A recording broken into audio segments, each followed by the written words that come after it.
চীন সফর শেষে দেশে ফিরেছেন জামাতের আমির।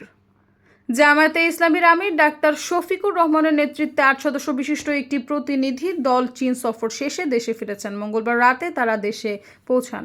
এ সময় হযরত শাহজালাল আন্তর্জাতিক বিমানবন্দরের ভিআইপি লাউঞ্জে ঢাকাস্থ চীনা দূতাবাসের রাষ্ট্রদূত মিস্টার ইয়াও ওয়েন এর নেতৃত্বে একটি দল শফিকুর রহমানকে ফুলের তোড়া দিয়ে স্বাগত জানান।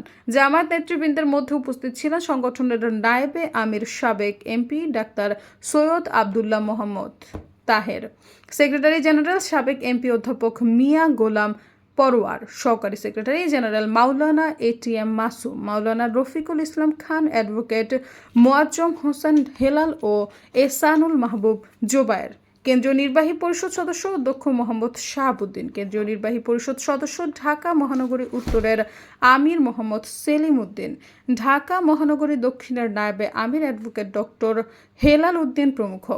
উল্লেখ্য, চীন সরকারের আমন্ত্রণে জামায়াতে আমির ডাক্তার শফিকুর রহমানের নেতৃত্বে ৮ সদস্য বিশিষ্ট একটি প্রতিনিধি দল গত ১১ জুলাই চীন সফরে গিয়েছিলেন।